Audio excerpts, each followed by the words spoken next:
This is Mr. Craig, and I am going to walk through a titration problem with you here. This type of question is very common on the AP exam whenever the titration question is asked. There's 4 parts to this question, and I'm going to break this video down into at least 3 parts. So the first part may not be as long, but parts C and D definitely will be. So when looking at the question here, here's our example question. We've got acetic acid, which is a weak acid, reacts with water according to the reaction represented above. Part A is asking for us to write the equilibrium expression for this reaction.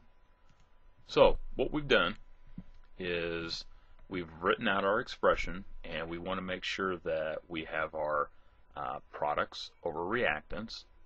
And you'll notice that in the balanced equation, which is above here, there's waters in the equation, but we never ever place a pure solid or a pure liquid in our equilibrium expression. That's why you don't see water anywhere in this expression here.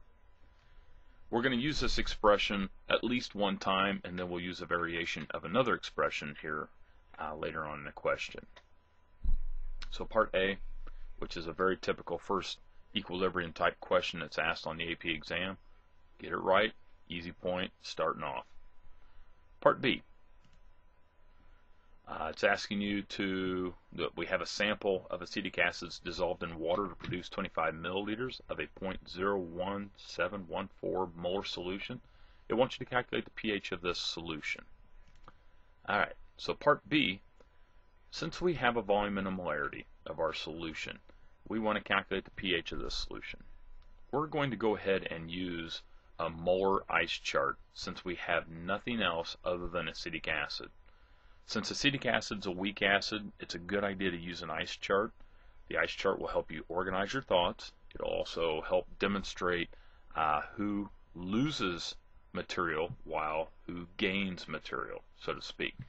In other words, according to the balanced equation up above here, that's what we have in our top line of our ice chart here, that the acetic acid actually dissociates into the acetate ion, which is a common ion, and also behaves as a base, which is a conjugate ion of our acetic acid.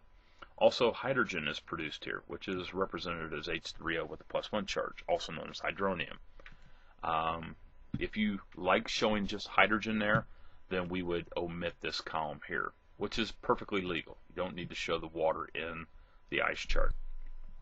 Also, one thing that you need to notice is that our initial concentrations for the acetate ion and for the hydronium are 0 in this part of the question.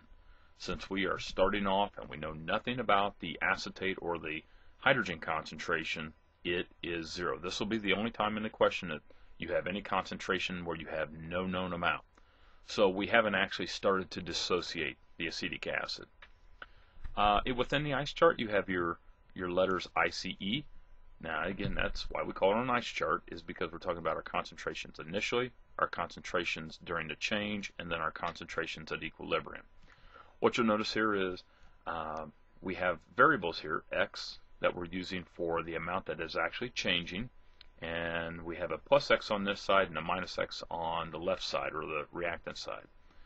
What we want to do is we want to calculate and see how much of the acetic acid actually dissociates into its common ion and hydrogen. And again, since this is a weak acid, not all of it is going to dissociate. Actually, a very small amount of it will dissociate. So, from our step in part A where we did our Ka, or our acid dissociation expression, we want to plug in the values for the acetate and for the hydronium ions, which are x. Each is x here. And then for the acetate, we have the 0.1714 minus x, because again, that's what we have in our value in the ice chart there. But you'll notice as we go from this step right here that has the -x, the -x is taken away. This is known as the 5% rule.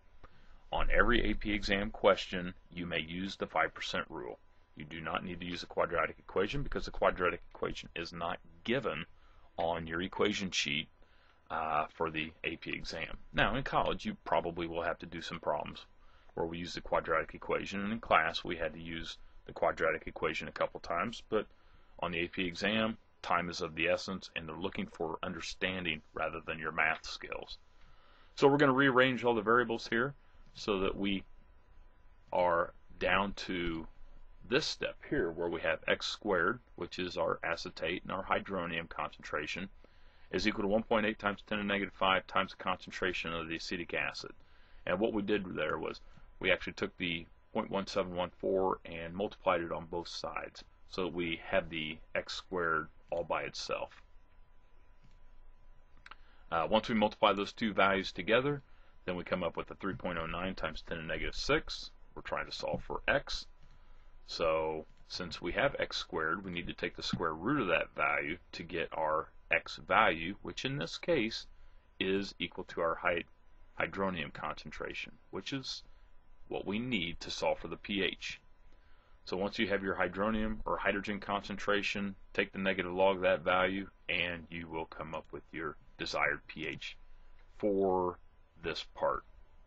And again, since it is a weak acid, we would expect the pH to be on the acidic side of the scale.